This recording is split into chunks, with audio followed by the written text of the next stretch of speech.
नमस्कार दोस्तों, स्वागत है आपका मेरे चैनल पे। दोस्तों आज हम जिस खबर के ऊपर बात करने जा रहे हैं वो आई है सऊदी अरब की तरफ से कि सऊदी अपनी ऑयल फैसिलिटी के ऊपर अपने खुद के एयर डिफेंस सिस्टम को लगाने जा रहा है। ये खबर तब आई है जब पता चला था कि अमेरिका वहां से अपने एयर डिफेंस सिस्टम को हटाने जा रहा है। तो चलिए दोस्तों इसी के ऊपर बात करते हैं। तो दोस्तों ऐसी रिपोर्ट आई थी कि यूएस अपने पैट्रियट मिसाइल बैटरीज को सऊदी अरब के अंदर से हटाने जा रहा है, क्योंकि अब उसके ऑफिशियल्स का यह भी मानना है कि उनके हितों के लिए ईरान कोई खतरा नहीं है उस एरिया के अंदर। तो उसके बाद में सऊदी अरेबिया अब अपने खुद के मिसाइल डिफेंस सिस्टम को अपनी ऑयल इंस्टॉलेशन के ऊपर लगाएगा, अपनी कंट्री के ईस्ट के अंदर जो स्थित है।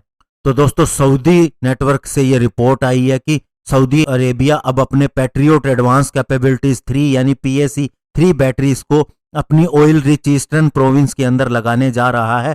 और ये दोस्तों यूएस के Patriot surface to air missile को रिप्लेस करेंगे, जो स्पेशली ग्राउंड एसेट्स को मिसाइल और एयरक्राफ्ट अटैक से बचाने के लिए लगाई गई थी। ये PAC-3 मिसाइल दोस्तों स्पेशली बैलिस्टिक मिसाइल जो सऊदी टेरिटरी के ऊपर यमन के हाउथी रिबल्स के द्वारा फायर की जाती थी, उनसे बचने के लिए लगाई गई थी। और सऊदी अरेबिया की न्यूज एजेंसी अल अरेबिया ने यह भी बताया कि यूएस हालांकि अपनी 2 बैटरीज विड्रा कर रहा है, फिर भी उसके प्रिंस सुल्तान एयरबेस के ऊपर, जो कि यहां से 80 किलोमीटर की दूरी पे स्थित है, वहां पर 2 बैटरीज अब भी रह जाएंगी।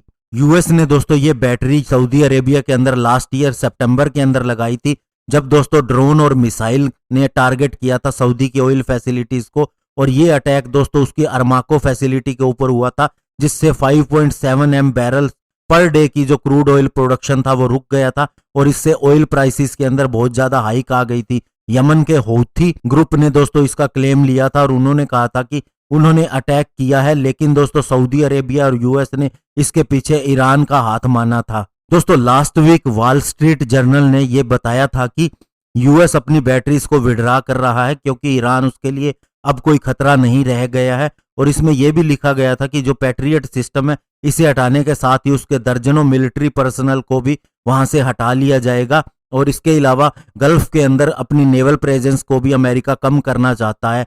और दोस्तों इसके अलावा अमेरिका ने अपनी 2 फाइटर जेट स्क्वाड्रन को भी रिलोकेट करने के लिए कह दिया है। और दोस्तों ब्लूमबर्ग ने यह रिपोर्ट किया था कि 4 पैट्रियोट बैटरीज को मार्च के अंदर हटाया जाना था, लेकिन यह बाद में डिले कर दिया गया जब 2 रॉकेट अटैक हो गए उनके कैंप ताजी के अंदर, जो कि इराक के अंदर स्थित है।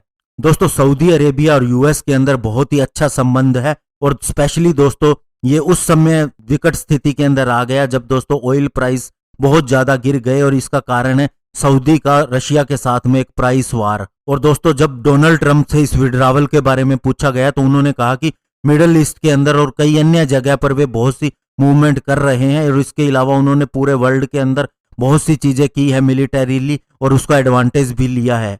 लेकिन दोस्तों अभी शुक्रवार को US secretary of state Mike Pompeo ने यह कहा कि पैट्रियट मिसाइल को हटाया जाना किसी भी तरह से हमारा सऊदी अरेबिया के साथ में रिलेशन को कम करके नहीं करता है, और ये ऑयल वार से रिलेटेड भी नहीं है, लेकिन ईरान उनके लिए अभी भी एक थ्रेट है। और उन्होंने कहा कि पैट्रियट बैटरीज को हटाया जाना एक प्लान के तहत ही हो रहा है, इसे कुछ समय के लिए वहां रखा गया था। और सऊदी अरेबिया के साथ में हमारे अच्छे रिलेशन है और आगे भी हम ऐसे ही रिलेशन रखेंगे, और इस रीजन के अंदर अपनी एलाइज के साथ में अपने हितों को देखते हुए काम करते रहेंगे। और दोस्तों डोनाल्ड ट्रंप ने यह भी कहा कि वे इस रीजन के अंदर यमन के अंदर जो क्राइसिस हो रहा है उसका भी सॉल्यूशन देखना चाहते हैं। तो ओवरऑल बात यह है दोस्तों कि यमन और सऊदी अरेबिया के अंदर जंग चल रही थी, और दूसरी तरफ दोस्तों सऊदी अरेबिया भी ऑयल प्राइसेस के साथ में रशिया के साथ एक वार की स्थिति में है, और ऑयल प्राइसेस से ही इनकी इकोनॉमी चलती है। ऐसे में दोस्तों यूएस भी अपना ऑयल बहुत जगह पर देता है और खरीदता भी है।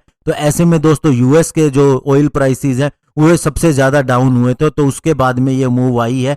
और दूसरा दोस्तों ऑयल से ही बहुत से देशों की इकोनॉमी चलती है, और इसी के ऊपर बहुत से युद्ध भी होते हैं। तो ये चीज काफी ज्यादा बड़ी है, और इसके क्या नतीजे होंगे ये आने वाले समय में देखना होगा। और ऐसे में सऊदी अरेबिया और यमन की क्या स्थिति रहती है ये भी देखना होगा। धन्यवाद, जय हिंद।